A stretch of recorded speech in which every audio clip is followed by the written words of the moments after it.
Hi നമസ്കാരം. ഇന്ന് നമ്മൾ സംസാരിക്കാൻ പോകുന്നത് പുരാണത്തിലെ വളരെ രസകരമായ ഒരു കഥയെക്കുറിച്ചാണ്. അറിവും അഹങ്കാരവും യാഥാർത്ഥ്യവും മിഥ്യയും എല്ലാം ഒന്നിക്കുന്ന ഒരു കഥ. ഇതിൽ ഒരു വലിയ മഹർഷിയുണ്ട്, പ്രപഞ്ചത്തിന്റെ അധിപനായ ഒരു ദേവനുണ്ട്, പിന്നെ നമ്മുടെ എല്ലാം ധാരണകളെ മാറ്റിമറിക്കാൻ കഴിവുള്ള മായ എന്നൊരു അത്ഭുത ശക്തിയുമുണ്ട്. അപ്പോൾ നമുക്ക് തുടങ്ങാം. അപ്പോ ഈ കഥ തുടങ്ങുന്നത് തന്നെ ഒരു ചോദ്യത്തിൽ നിന്നാണ്.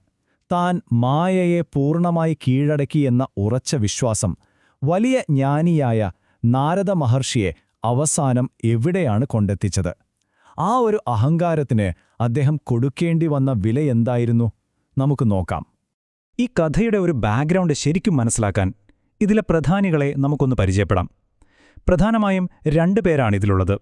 ഒന്ന്, എല്ലാവരാലും ബഹുമാനിക്കപ്പെടുന്ന അറിവിന്റെ നിറകുടമായ നാരദ മഹർഷി. രണ്ട്, അദ്ദേഹം താൻ കീഴടക്കിയെന്ന് വിശ്വസിച്ച മായ എന്ന ആ പ്രപഞ്ചശക്തി. ഇതാണ് നമ്മുടെ കഥാനായകൻ നാരദൻ. വെറുമൊരു മഹർഷിയല്ല കേട്ടോ. ദേവലോകങ്ങളിലൂടെയെല്ലാം സഞ്ചരിക്കുന്ന, സംഗീതത്തിലും അറിവിലും അഗ്രഗണ്യനായ ഒരാള്. പക്ഷേ അതിനെല്ലാം ഉപരി മഹാവിഷ്ണുവിന്റെ ഏറ്റവും വലിയ ഭക്തനായിരുന്നു അദ്ദേഹം. അദ്ദേഹത്തിന്റെ ഭക്തിക്ക് അതിരുകളില്ലായിരുന്നു. ഇനി നമുക്ക് ഈ കഥയുടെ കേന്ദ്രബിന്ദുവായ മായ എന്താണെന്ന് നോക്കാം. ഇത് നമ്മൾ വിചാരിക്കുന്ന പോലത്തെ ഒരു കൺകെട്ടുവിദ്യയല്ല, മറിച്ച് നമ്മൾ കാണുന്ന ഈ യാഥാർത്ഥ്യത്തെ രൂപപ്പെടുത്തുന്ന ഒരു ദൈവീക ശക്തിയാണ്. നമ്മൾ ജീവിക്കുന്ന ഈ ലോകം തന്നെ മായയുടെ ഒരു സൃഷ്ടിയാണെന്ന് പറയാം. അങ്ങനെ വർഷങ്ങളോളം കഠിനമായ തപസ്സൊക്കെ ചെയ്തു കഴിഞ്ഞപ്പോൾ നാരദനൊരു തോന്നലുണ്ടായി. എന്താണെന്നോ, താൻ മായയെ പൂർണ്ണമായും ജയിച്ചിരിക്കുന്നുവെന്ന്. ഈ അറിവിലും ഭക്തിയിലും അദ്ദേഹത്തിന് ചെറിയൊരു അഹങ്കാരം തോന്നിത്തുടങ്ങി. ആ അഹങ്കാരമാണ് പിന്നീട് വലിയൊരു പാഠത്തിലേക്ക് നയിച്ചത്. അങ്ങനെ ഈയൊരു ആത്മവിശ്വാസത്തില്, അല്ലെങ്കിൽ നമുക്ക് പറയാം ചെറിയൊരു അഹങ്കാരത്തില്, അദ്ദേഹം നേരെ വിഷ്ണുവിന്റെ അടുത്തേക്ക് പോയി. എന്നിട്ട് വളരെ ഉറച്ച ശബ്ദത്തിൽ പറഞ്ഞു, പ്രഭോ, ഞാൻ മായയെ കീഴടക്കിയിരിക്കുന്നു. ഇനി അതിന് എന്റെ മേലൊരു സ്വാധീനവുമില്ല. ഇത് കേട്ടിട്ട് വിഷ്ണു ദേഷ്യപ്പെടുകയോ തർക്കിക്കുകയോ ഒന്നും ചെയ്തില്ല. പകരം എല്ലാം അറിയാവുന്ന ഒരു ചിരി മാത്രം. ഭഗവാൻ അറിയാമായിരുന്നു ഈ അഹങ്കാരത്തിനുള്ള മരുന്ന് വാക്കുകളല്ല, ഒരു അനുഭവമാണെന്ന്. ഒരു ദിവ്യലീലയ്ക്കുള്ള സമയമായിരിക്കുന്നു. അങ്ങനെ ആ വലിയ പാഠം തുടങ്ങാണ്. പക്ഷെ നിങ്ങളെ വിചാരിക്കുന്നത് പോലെ വലിയ സംഭവങ്ങളൊന്നുമല്ല തുടക്കം. വളരെ സിമ്പിളായിട്ടുള്ളൊരു കാര്യത്തിലൂടെയാണ് ഭഗവാൻ ആ കളി തുടങ്ങിയത്. അവരങ്ങനെ ഒരുമിച്ച് യാത്ര ചെയ്യുകയായിരുന്നു. അപ്പോൾ വിഷ്ണു പറഞ്ഞു, നാരദ, എനിക്ക് വല്ലാതെ ദാഹിക്കുന്നു. എന്നിട്ട് അടുത്ത് കണ്ട ഒരു മനോഹരമായ തടാകം ചൂണ്ടിക്കാണിച്ചിട്ട് പറഞ്ഞു, എനിക്ക് വേണ്ടി അല്പം വെള്ളം കൊണ്ടുവരാമോ? വളരെ സാധാരണമായൊരു അഭ്യർത്ഥന അല്ലേ? നാരദൻ ആ വെള്ളമെടുക്കാനായി തടാകത്തിലേക്ക് ഇറങ്ങിച്ചെന്നതേ ഓർമ്മയുള്ളൂ. അവിടെ അതിസുന്ദരിയായ ഒരു രാജകുമാരിയെ കണ്ടു. ആ ഒരൊറ്റ നിമിഷം അദ്ദേഹം ആരാണെന്നും എന്തിനു വന്നതാണെന്നും എന്തിന് കരയിൽ കാത്തുനിൽക്കുന്ന വിഷ്ണുവിനെ പോലും മറന്നുപോയി. മായ അദ്ദേഹത്തെ പൂർണ്ണമായും അതിന്റെ വലയിലാക്കിയിരുന്നു.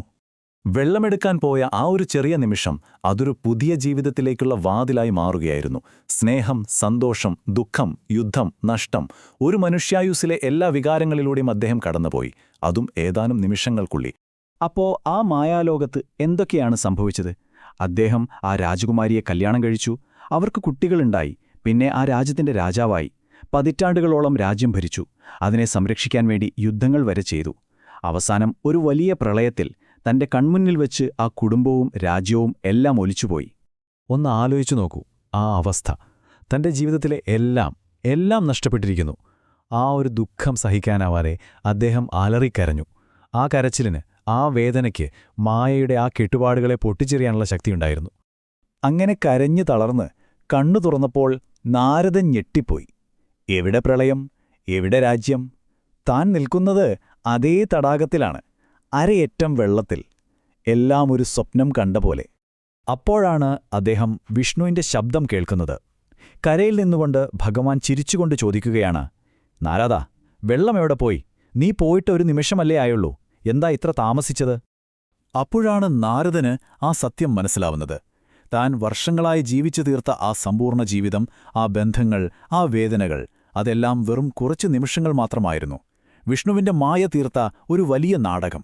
ഒരു നിമിഷം കൊണ്ട് ഒരു ജീവിതകാലം മുഴുവൻ അദ്ദേഹത്തെ അനുഭവിപ്പിക്കാൻ മായയ്ക്ക് കഴിഞ്ഞു.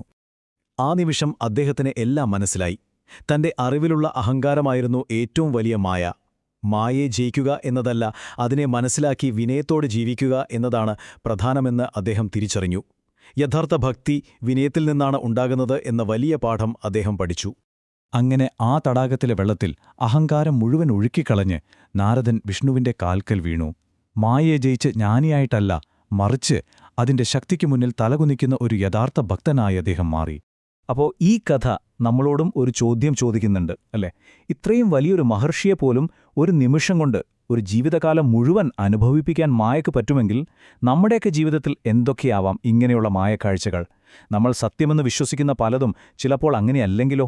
ഒന്ന് ചിന്തിച്ചു നോക്കൂ.